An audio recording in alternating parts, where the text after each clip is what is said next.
Aloha, it's Dave Lawrence, and a big mahalo for joining me. We are fortunate enough to have a very special guest today. Few performers would deny that genuinely real, touching music knows no language barrier. But when an artist crosses the language barrier by recording at least 77 albums in 14 languages, that's a level of connection on its own playing field. His life is a journey of enormous success on an international scale, and scenes of great struggle that undoubtedly inspired his disciplined, virtually unstoppable, and effervescent career. April 20th, he performs at the Blaisdell Concert Hall. April 23rd at the MAC in Kahului, and without question, I offer the warmest aloha, most heartfelt mahalo to one of music's single greatest artists. It's my honor to welcome for an exclusive conversation, Julio Iglesias. Aloha, my friend. What a beautiful introduction. It looks like I'm 155 years old. Well, you've accomplished so much, and I certainly you're wonderfully young in your presentation. And So you speak Hawaiian? I do not have the multilingual skills that you have. I wish that I did. Than me. First, because you're much younger. Second, because you live in Hawaii. You know what to live in Hawaii is? It's amazing to live in Hawaii. Well, that's quite a compliment from you. How old are you? I am 39. Oh, beautiful. Perfect. Yeah, and I've been here 8 years. Where you used to live before? I lived in Boston, and I grew up in the Philadelphia area. Oh, God, what a lucky man not to come back. That's why I'm here. Thank you for being willing to do this. Thank you, Dave. Thank you. For the benefit of our listeners, and certainly, Julio, for those internationally who are going to hear this at our website, hawaiipublicradio.org, would you please walk me through your history with Hawaii in terms of performances beginning in 1983? Just what comes to mind? Well, it looks like another life. You know, the first time I've been in Hawaii for the first time maybe in 1975, but performing I was 83. And it's 27 years ago. And it looks like nothing for me because I feel like it was yesterday. That's exactly what I feel. And it's always been Hawaii a part, very, very intense in my life because I love the islands. I've been always an island person. And finally, when I start to sing in Hawaii, I sing maybe for 15 years, quite every year in Hawaii. I remember spending many Christmas and many end of the year in Hawaii and playing for the first time, like you said, in 83. And it was I was always waiting when they invite me back in Hawaii. So to get back to Hawaii now, when I go to be in April, it's something that it makes me feel like it's still the people cares about me and makes me, God, made me so grateful for that because I love the islands. You have an enormous popularity here, and certainly if you would take me back to 1975, you said your first visits here prior to performing. When was the occasion? I was going with my father, with my mother, in holidays, and I took them to Hawaii, I remember. And since that time, I visited the islands so many times. The Big Island, Maui. So I've been always around the islands. You know, I was very much in Tahiti also, very much in Pascua. So I used to pass to Hawaii many times. And Hawaii has been always in my brains and in my heart. It's a part of my life. By the way, I missed a lot 2000 in Hawaii for the last, I think I don't play Hawaii for the last 10, 12 years, something like this, no? It has been a very long time, but you point out you really had done all of those experiences prior to even playing here and coming here with your parents. What an awesome experience. Yeah, it was take my father and my mother to that beautiful islands, you know, amazing islands. And I remember visiting very much my friends in Hawaii many times.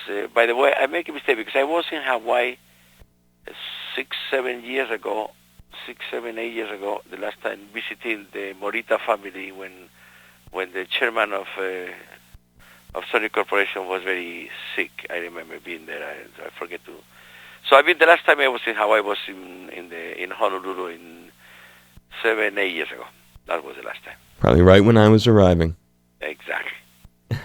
Lucky man. You're a lucky man. So you really, give me one thing that comes to mind of being with your mother and father here in the islands. Well, being the most important thing for when I took my family there, and I took my little kids also, was the first impression is incredible, the natural beauty of the islands, the beautiful of the cosmopolitan, Hawaiian, we mix it with races, and you see that beautiful people. I remember I was a great singer in Hawaii. Then I went to see him with my father and my mother. There was the singer of the islands. I think he died 2 or 3 years ago. Which is the name of the guy? Is Brother Israel. Which is the name? Israel Kovako. I can't say his last Hawaiian name, but Brother is. Very big guy? Was he very heavy? No, he was a big singer. Oh, Don Ho. Don Ho? Oh, Don Ho. Exactly. I remember him so much because I took my father and my mother to the concerts and they love him. So for me, Hawaii is full of little beautiful stories that I spent in Hawaii for the last 35 years. Wow, so you took your parents to see Don Ho. Did they get to meet him? Yeah, it was in a place that he was singing for 20 years already, because I think Don Ho sings in that place for many years. Right, he had the regular bit right at his place in Waikiki. Exactly. There. Has anything here ever inspired your music? You have music that appeals on such an international scope, which we're about to talk about. But I'm just curious, because of your history and your memory is incredible too, Julio, the way you can so vividly recall things here. Did anything here involve inspiring your music? Oh, many things. The ballad people, the crooners, the balladeers, we always had that class of with the rhythm of the hands of right. women, you know what I mean, when they dance, that waves in the music, which makes like we are surfing in music. By the way, today I was talking with Miranda, with my wife, that I was to make these interviews with you, and I said, I want to play Philippines first, and there is a song which is the Hilsayo, which reminds me very much the south of the Pacific, and that class of waves in the music, heritage from Presley, from Elvis, and many singers, still are in my heart, and they are part of my music. Means if I go back to my music, I have the ballads that I play for the last 40 years, has a lot of things to do with the music of the Hawaiians, of the people in the South, in the South of the Pacific. I was been always all my life in love with the South Pacific place. Yeah, there's so many different beautiful islands too, aren't there? There's a lot of flavors. It's amazing, and the music is so beautiful also. So when you tell me if I have influence, I've been influenced for the music of the Hawaiian people. So for sure, there is a very important side inside of my soul that will reminds me always that class of waves in the music, because you know what I mean, the waves when you go, which is very sentimental thing. Yeah, it's sort of like its own unique signature. Yes. No, I don't know if it's mine, but for sure it's the Hawaiian music. When you talk about Hawaii, there is always a part of a dream. Then it stay always in the head of the people, in the soul of the people. To talk about Hawaii, everybody wants to go to Hawaii. It's nobody say, I don't want to go to Hawaii. No, everybody wants to go to Hawaii. It's so true. It's very true. I mean, it's the ultimate place in a lot of ways, yeah? Well, it's a dream place, It's a place in the world, and nobody will say, no, I don't want to go to Hawaii. Everybody wants to go to Hawaii. And it's a very sentimental, romantic feeling in Hawaii. Yeah, no, it's a special place. You have a way of communicating which most performers really don't. You can speak, or you can perform rather. Something I'm going to find out is if you can speak, but you can perform, and you have recorded in 14 languages. How many, can you just speak in those languages too? No, I speak 5 or 6 languages, 7 languages. No, I don't speak, I cannot speak Bahasa or Chinese, no. No, I don't speak that languages. It's very difficult. But you know what I try is to go to the cultures. When I play Tagalog, for example, Tagalog, because I love the Philippines. The Philippines, my first family was a Filipino family. So I have always that interest in the Asian countries, in that languages, which is not easy to sing. Chinese, Mandarin is very difficult, or Japanese is very difficult. Bahasa or Tagalog is a little easier because it has the same accentuation than the Spanish. But so what I try is to get to the cultures of that countries singing in its own languages. But most of the languages, being French, Italian, Portuguese, Spanish, English, that languages I speak naturally because I learned through the music and through the school and through the university. But the other ones, I just go to the phonetic, I learn the meaning, of course, and after I try to emotionally go to the words. It is such a different way of approaching the world, and that's what makes it's one of the things that makes you special. Do you think when you compare yourself to other folks, and not to be too self-analytical, but does the ability to speak in so many languages change the way you think? The way I think or the way I sing? The way you think. Oh, the way I think, for sure. Why? Because I'm able to reach also emotionally the understanding of the voices. You know what I mean? If you have a conversation in a place, in a dinner table with a principal or with the patients or whatever, and they talk a language and you understand the language, you understand the accentuation of the meaning of the phrases, and you can have a little bigger privilege to understand much more the culture and at least the philosophy of life. So you understand much more deeper, for sure, the sense of the country. And that's helped a lot, because it changed the thinking, of course, because you cannot judge one country was just a little impression of you taking a taxi going from the hotel to the airport, you know. You need the conversation, you understand feelings, and you understand much more things than only a conversation, a little conversation between the taxi driver and the people who give you the hotel rooms and to see the monuments. I think the thinking of life and thinking of people is deeper when you understand the language. Yeah, man, it's got to be. I mean, that's one of the things I marvel at when I thought about getting to speak with you, is just that it goes way beyond your music, and in terms of what you were just saying, your ability to connect with people really changes by being so multilingual. Well, at least, you know, when I would play in Hawaii, I know that I will have Americans, Japanese, I will have Filipino for sure. I will have people from Philadelphia or Boston, and I will have people from all over the world, you know, and that's a beauty. It's the beauty of to be understand when I will go on the stage and I say I'm sure that if I ask for where are you from, it will be many different nationalities here tonight. Of course, the Hawaiians will be there, no doubt it.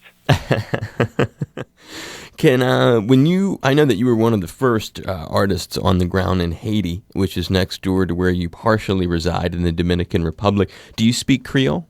No, I understand Creole because the Creole is French. But I understand French, and all the Haitians speak French currently. But I understand a little Creole, and I was there. Yeah, I was there, and the most important thing, I have a lot of people in Haiti who are suffering now, and it's nice that you take this conversation now because it's a country who needs a lot of help.